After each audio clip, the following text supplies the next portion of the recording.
Después de las protestas masivas de 2018 contra el gobierno de Nicaragua, el régimen respondió con el encarcelamiento de centenares de disidentes. Casi todos han sido liberados en el último año. Hoy en este episodio vamos a escuchar a algunas de esas personas que fueron encarceladas sin pruebas o con pruebas falsas. En algunos casos, por atreverse a cantar el himno o dar un like en Facebook. Soy Silvia Cruz La Peña. Hoy en El País, ¿qué hay tras las liberaciones masivas de Nicaragua?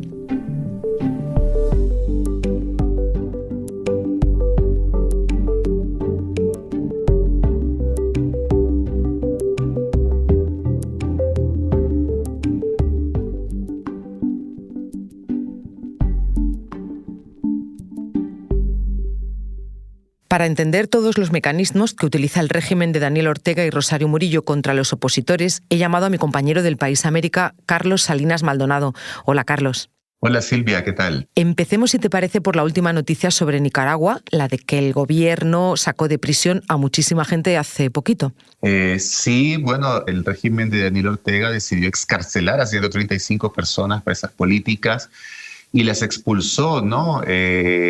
Las subió en un avión con destino a Guatemala. Esto fue después de una negociación entre el gobierno estadounidense y el régimen de Daniel Ortega. Hubo un acuerdo entre el gobierno estadounidense y el gobierno de Guatemala para que Guatemala pudiera recibir a estas personas de forma segura. Se trata de presos políticos que fueron encarcelados por distintas situaciones, incluso por darle un me gusta en una red social a un mensaje crítico contra el régimen de Ortega. Sorpresivamente, días después, el gobierno de Nicaragua decidió quitarle la nacionalidad a estas personas y además la Corte Suprema de Justicia ordenó confiscar todos sus bienes en Nicaragua. Quería saber, Carlos, ¿es la primera vez que el gobierno hace una excarcelación de este tipo? No, desde que estalló la crisis política en Nicaragua en 2018 con manifestaciones masivas que exigían el fin del gobierno de Ortega y él desató una profunda represión, esta se ha radicalizado. Hace un año Daniel Ortega decidió enviar hacia Estados Unidos a 222 personas también consideradas presos políticos. Era gente muy importante en Nicaragua. Estamos hablando de candidatos presidenciales, estamos hablando también de religiosos, periodistas, analistas políticos, activistas de derechos humanos. Ellos fueron también expulsados de Nicaragua, enviados hacia Washington. Y hace ya, un poco, en enero de este año, también expulsó de Nicaragua rumbo hacia Roma con una negociación con el Vaticano al obispo Rolando Álvarez y a varios sacerdotes y seminaristas porque Rolando Álvarez se había convertido en la voz interna más crítica hacia el régimen de Daniel Ortega y hubo una persecución muy fuerte contra él, contra la iglesia, y Álvarez había sido encarcelado por eso, precisamente por sus críticas. Un inciso, Carlos. ¿Qué se entiende por preso político en Nicaragua? Es una definición muy amplia. En el caso de Nicaragua, Daniel Ortega ha reformado las leyes para poder establecer lo que él considera delitos, ¿no? Pero en resumen es cualquier voz crítica o cualquier disidente contra el régimen. Como te explicaba antes, desde darle un me gusta en redes sociales hasta la posibilidad, que esto es terrorífico, de que un vecino te pueda acusar con la policía. Cualquier situación que el régimen considere que afecta o que daña la imagen de Ortega, de Rosario Murillo y de su familia, puede ser acusado por un delito que va a socavar, según ellos, la seguridad de Nicaragua. ¿Y quedan presos políticos en Nicaragua ahora? Sí, Silvia, quedan confirmados 36 presos políticos, o al menos 36 presos políticos, según organizaciones de derechos humanos. Hay un caso emblemático que es el diputado Brooklyn Rivera, que ha sido un activista por los derechos indígenas en Nicaragua. Él fue detenido. En realidad, las organizaciones de derechos humanos utilizan el término secuestrado. No se conoce dónde está. También está el caso de Eliseo Castro, detenido y que está en estado de coma en un hospital nicaragüense, pero con vigilancia constante por parte de la Policía Nacional. A la familia no se lo entregan y no hay una explicación de parte del gobierno por qué. Y el de Eddie Meléndez, que sufre Parkinson muy avanzado y está preso en la cárcel La Modelo, que es uno de los centros de encarcelamiento más temidos del régimen de Ortega. Carlos, estoy pensando que si cualquiera puede ser detenido y encarcelado, como me estás explicando, entiendo que debe haber alguna ley que ampare todo esto. Claro, Ortega ha hecho una serie de reformas constitucionales y legales para establecer un sistema legal que persigue a la disidencia y a las críticas. Y todas estas reformas obedecen directamente a el deseo de Daniel Ortega y su esposa Rosario Murillo de establecer un sistema policial y de terror en Nicaragua. Entonces ellos, o bajo el amparo del poder que tienen, utilizan a la Corte Suprema de Justicia, a las fiscalías y a las policías para convertirlos en aparato represor que persiguen cualquier voz crítica. Y en cuanto a las leyes que ha creado el gobierno, pues hay una ley de defensa de los derechos políticos que implica perseguir a toda persona que pueda hacer cualquier tipo de críticas, incluso en redes sociales. Hay una ley de ciberdelitos que establece que utilizar, por ejemplo, tu teléfono celular y enviar mensajes que puedan también tener críticas puede ser razón para condenarte. Y también se han acordado recientemente leyes que tienen que ver un poco también con la persecución a nicaragüenses en el extranjero. Recordemos que Nicaragua ha tenido una diáspora de 150,000 personas, algunas fuentes hablan hasta de 200,000, principalmente en Costa Rica, y muchas de estas personas han denunciado también persecución en territorio costarricense. Carlos, ¿y qué dicen los organismos internacionales sobre esto? Bueno, un grupo de expertos de Naciones Unidas que se reunió en Ginebra publicó un informe muy fuerte sobre la situación en Nicaragua y puso el énfasis en la instrumentalización del aparato judicial. Y el informe establece que hoy por hoy Nicaragua no cumple ni con el más mínimo estándar razonable de independencia judicial. Ahora me sigues contando todo esto, Carlos. Enseguida volvemos. Estoy con mi compañero Carlos Salinas Maldonado hablando hoy sobre los encarcelamientos de presos políticos nicaragüenses. Da la sensación, Carlos, de que te pueden detener por cualquier motivo, por lo que me estás contando. Así es, y te propongo que escuchemos algunos de estos testimonios. Pues súper emocionada. Estaba entrando, iba a punto de entrar a una clase, estaba en un pasillo de la universidad y comencé a llorar. Y los estudiantes pasaban al lado mío y me quedaban viendo como loca. ¿A quién escuchábamos ahí, Carlos? Ella es Ana Margarita Vigil. Ella fue presidenta del Movimiento de Renovación Sandinista, un partido político creado por la disidencia intelectual del Frente Sandinista, que en su momento fue liderado por Sergio Ramírez, Premio Cervantes. Era una persona muy activa en Nicaragua en la política, opositora abiertamente al régimen de Daniel Ortega. Ella es pareja de una integrante histórica del Frente Sandinista y fue encarcelada con el delito de conspiración por cometer menoscabo a la integridad nacional en perjuicio del Estado de Nicaragua y la sociedad nicaragüense, precisamente por su activismo político y por su oposición abierta al régimen de Ortega. Carlos, explícame qué es eso de menoscabo a la integridad nacional. Puede ser cualquier cosa, desde el hecho de poder expresar una opinión en una red social, exigir la libertad de los presos políticos o que te acusen de conspiración para favorecer intereses de Estados Unidos. Pero yo te invito a que escuchemos la historia de uno de los presos políticos liberados en Guatemala, a quien llamaremos Pedro por motivos de seguridad. Entonces me dicen ellos, mandalo, dicen, mañana le damos su regalito. Al día siguiente me sacan a las 6 de la mañana, varios oficiales alrededor, y miro una mochila.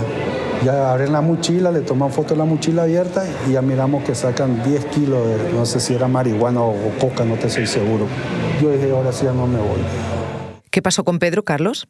Bueno, a Pedro le pusieron droga delante. Él recuerda en la entrevista que me dio ahí en Ciudad Guatemala que se sorprendió cuando vio los paquetes de droga. Lo querían acusar precisamente, ¿no?, de distribución de narcóticos, pero más tarde, después de haber sido apresado de una forma muy violenta y de quererlo condenado por narcotráfico, a Pedro le iniciaron un juicio. En Nicaragua se consideran juicios espurios por organizaciones de derechos humanos y le acusaron precisamente de menoscabo, simple y sencillamente por tener un perfil de Facebook. La justicia nicaragüense aseguraba que era crítico del régimen. Él es un mecánico, es decir, ha sido un obrero toda su vida. Y desde luego se trata de una clara persecución política en su contra. Él también se declara católico, como otro caso de otro excarcelado político que fue apresado precisamente por mantener su fe. En mi caso fue porque grité "Viva la Iglesia Católica"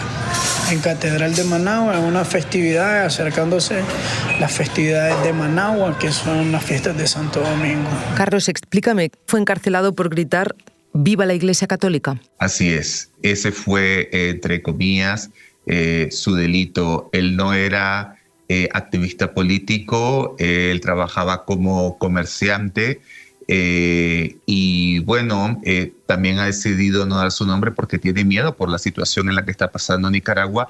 Y él tiene familia en Nicaragua, ha sido acusado de traición a la patria y de terrorismo. El terrorismo es un delito muy recurrente en Nicaragua y también tiene un significado amplio bajo la ley de Daniel Ortega, que puede significar haber participado en una protesta. Además, a gente también se le acusa de espionaje, es decir, de haber trabajado para organizaciones como la CIA de Estados Unidos para pasar información sobre lo que está ocurriendo en Nicaragua. Y eso es algo que se ha convertido en una pauta muy importante del régimen de Daniel Ortega. Carlos, mencionas delitos muy graves, traición, terrorismo, y a la vez me has hablado de juicios espurios, que son los que se celebran en Nicaragua. ¿Hay algún tipo de prueba? ¿Presentan las autoridades algún tipo de prueba contra los acusados? No hay pruebas concretas. En muchos casos, las fiscalías utilizan a integrantes de la Policía Nacional que han capturado a estas personas como testigos. Y ellos dicen, sí, nosotros encontramos en su casa tal elemento que puede ser una pancarta, una bandera de Nicaragua, incluso como prueba de que son opositores. No hay pruebas concretas y en muchos casos los jueces ni siquiera se avalan de esas pruebas para imponer condenas que van desde los 4 a los 8 años de cárcel. Hay un caso incluso de una persona, de una presa política recientemente liberada que fue detenida por captar el himno nacional. El himno nacional siempre lo entoné. En el 2018 yo mantuve bastante lo que era el canto religioso dentro del chipote. Acabamos de escuchar a Olesia Muñoz, una de las presas políticas de Nicaragua que estuvo condenada por cantar el himno de Nicaragua, que tiene una frase que inicia con una frase que dice: "Salve a ti, Nicaragua, en tu cielo ya no ruge la voz del cañón". Ella fue detenida por utilizar este tipo de frases, lo siguió cantando incluso en el chipote. El chipote es posiblemente el centro de torturas más temido en Nicaragua, utilizado por el régimen de Daniel Ortega. De ahí han salido denuncias de organizaciones de derechos humanos, incluyendo la ONU, sobre las condiciones extremas en las que están los detenidos y las torturas físicas y psicológicas a las que han sido sometidos. Luego ella, por haber sido encarcelada por cantar el himno, decidió mantener un perfil bajo, dijo que no quería ningún problema, salió con traumas de la cárcel, pero igual meses después fue nuevamente detenida. El caso de Olesia es muy particular, Silvia, porque ella estuvo detenida 17 meses en prisión sin una condena. Carlos, me surge una curiosidad. ¿El régimen ha encarcelado a algún disidente del partido? Sí, lo que estamos viendo ahora es una forma de represión que incluye a la gente del Frente Sandinista. En muchos casos se ha acusado de corrupción a altos cargos del gobierno, se ha encarcelado también a integrantes de la Policía Nacional y también tenemos el caso de Julio José Guevara García. Él ya había sido detenido a lo largo de su vida en 27 ocasiones por ser solo militante del Partido Comunista. Tiene 74 años, se opuso al régimen de Somoza, participó en la Revolución Sandinista, más tarde se desencantó de la Revolución Sandinista, se opuso a la Revolución Sandinista, el sandinismo lo encarceló, siguió con su trabajo de militante del Partido Comunista, de conformar sindicatos, y fue muy crítico de Ortega, y Ortega lo detuvo en abril del año pasado y lo condenó también por socavar la soberanía de Nicaragua. Esta última vez me echaron preso porque circuló un documento que no lo sacó el Partido Comunista, que se llama Nicaragüenses Libres. A mí me responsabiliza el régimen de su circulación. Menuda vida la de Julio José. Carlos, hubo centenares de detenciones y encarcelamientos como los suyos, pero en cuestión de un año el gobierno ha excarcelado a la mayoría de presos políticos y ha encarcelado a gente afín. ¿Cómo lo interpretas? ¿Qué análisis haces de todo esto? Yo creo que son síntomas de un debilitamiento del régimen, de un aislamiento. Hay presiones fuertes internacionales para que Ortega mantenga una apertura democrática. Y bueno, como te digo, yo creo que hay un debilitamiento interno, y esto me lo explicó Ana Margarita Vigil, la expresa liberada en 2023. Cuando su propia gente tiene pánico, tiene miedo y comienza a salir del país antes de que le pase algo, ese es el fin de las dictaduras, y eso es lo que estamos viendo. Nos quedamos con esa frase de Ana Margarita. Carlos, muchas gracias. Gracias a vos, Silvia.